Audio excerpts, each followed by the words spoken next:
A banana story for two franchises that are nowhere near where they want to be at this exact moment. Coach Eberflus actually chit-chatted a little bit about Justin Fields, who has a dislocated thumb. Remember, a couple weeks ago, had a little bit of a thumb injury. He's listed as doubtful. Listen to Coach Eberflus have to talk around what's going on with Justin Fields potentially. Like you said, he's not medically cleared to go right now, and he's getting better, though. I mean, he's accuracy's improving. He's throwing it better, and he's starting to do more and more and more. So we'll see where it goes. And right now we're listing him as doubtful, and we'll see where it goes from there. If he's not medically cleared, well, how come doubtful versus out? Yeah, just to see. We got to give him one more day. Sure. Give him one more day. But he's smart. He's working hard, and it's getting better every day. So we'll see where it goes. He's not playing. Yeah, he's not playing. What does the medical staff seem? What are they telling you? What's that? What is the medical staff Bad telling you in Eberflus, terms of why they haven't given him the clearance? Yeah, it's really just the clearance is just obviously he's got to be cleared to play with the medical staff, and so it's really about him feeling good about it and the medical staff saying that he can go in there and function, and he's just not there at this time. Is it an issue of grip strength or? It's everything. It's all improving. The grip strength, the accuracy, the ability to function as a quarterback. It's just Get more accurate. Medical, right they got an accuracy test he's got to pass. I'm having trouble understanding. He's not playing, but he's doubtful. Is he out or doubtful? Well, now he's listed as doubtful. okay. But you're saying that he's out. He's not going to play. We'll see where it goes. The chances are doubtful, 51% that he's in or out, and it's going to be. We'll see where it is. Oh, We got so a little time 49% left, that would be again, the doubtful. We'll declare him out when he's out. Probable. Right now, we're still listing him as doubtful. But will he go through any sort of pregame work tomorrow? He may. Yeah. All right, so that's Matt Eberflus living his best life up there.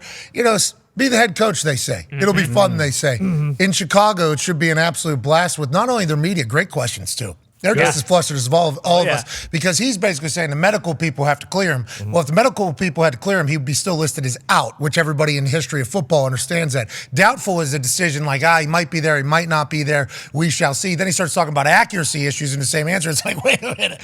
So I understand it's his thumb, so he's got to get more healthy to get more accurate, and then we see this video from practice of Justin Fields throwing the ball. He has the same color jersey as everybody else, okay? So it's not like he's a red jersey guy. Let's stay away from him. Slick, looks very comfortable there. Yeah. Then look, throw me the ball. I'm okay catching it. Only uses his left hand, though. So that is something to think about with the thumb. He's slinging and he's slinging it, though. And he is wearing the same thing as Trace McSorley there, same jersey. So it's not like, hey, a little bit of alarm here. Let's see this guy's still injured or not. So whenever you think about what's going on in Chicago, and you think about Eberflus, what's the future look like for him? What's the future look like for Justin Fields? What's the future look like for the agent, Tyler Bagent? Well, the talks table's here at Boston Connor and at Ty Schmidt. Ty, obviously, you're in the NFC North. The Chicago Bears have not been somebody you feared for a very long time, but it feels like they're in a perpetual cycle of just what the hell's going on there. Their fans don't deserve it. We see Zito.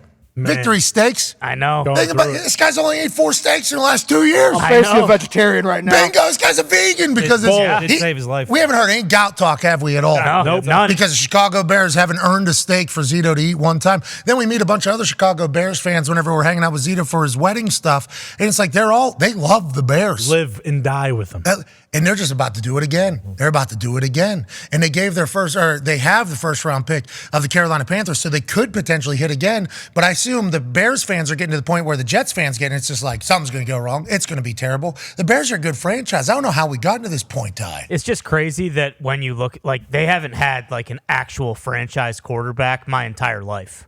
Like, they haven't had one. Oh, Cuddy was down there. Yeah, it's true, though. And he wasn't.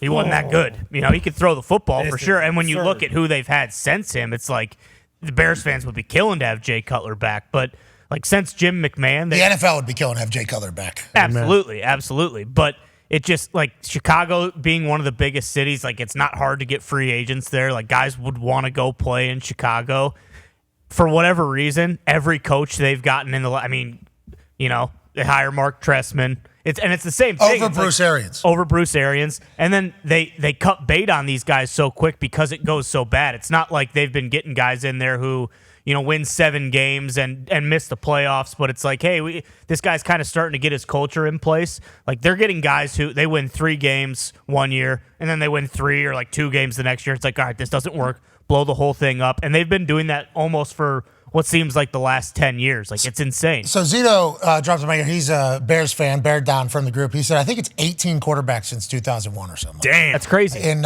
you go through the list.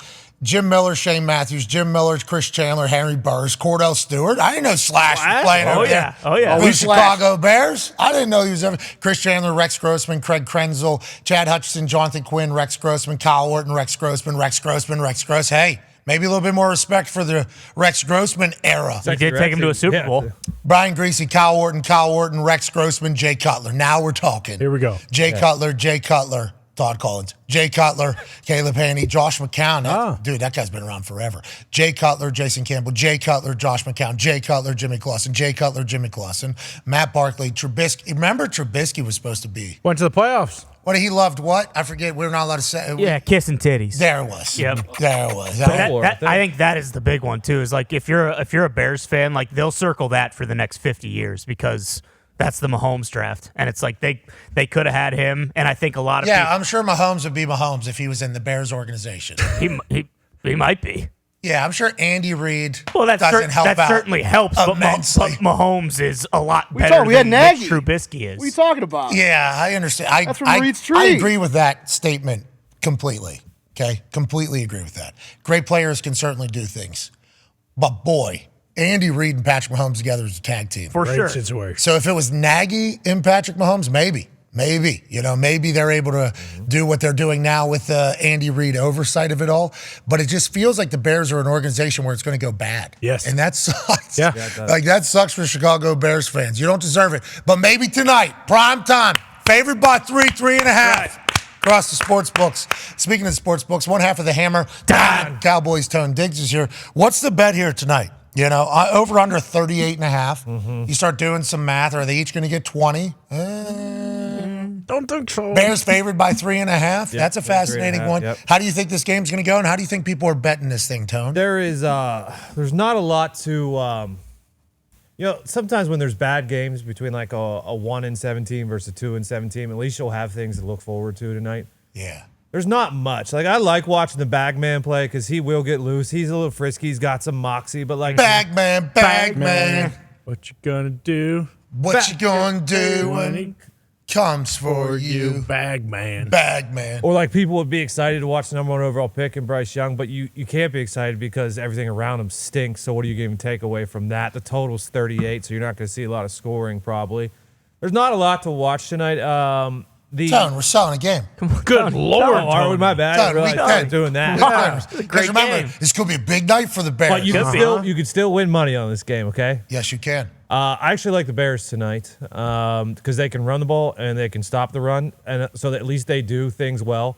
Carolina doesn't do anything well. Well, let's look at the tail of the tape. We actually had this thing made for, you talk about what are the matchups. Against the spread, they're both pretty bad. Okay? Nobody wants to bet on either of these teams because nobody wants to have to care about watching these teams if you're not necessarily a diehard fan of both of these teams. And we apologize to both fan bases for talking the way we're talking about your teams, but you lived it, so you should understand where we're coming from. Points per game, not great. Okay, 20.9 though for the Bears. That'll make you think they're going to be a team that can only score 17.5. Opponents' points per game, 27 they're giving up. 28 the Panthers are giving up. Turnover margin, -4. That's good for 23rd for the Carolina Panthers. -9. Yeesh. 32nd in the NFL. The Chicago Bears, they give the ball to the other team.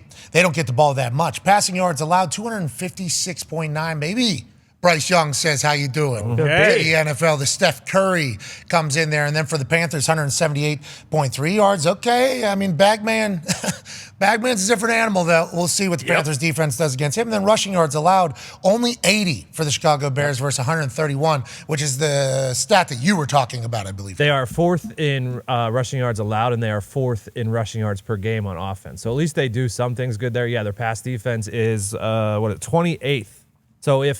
But the Panthers' passing offense is also 28th. So kind of, good matchup there. But yeah, I think if the Panthers do have a chance tonight, it's on Bryce Young's arm. What, Connor? What's all the G's and the signs? It's just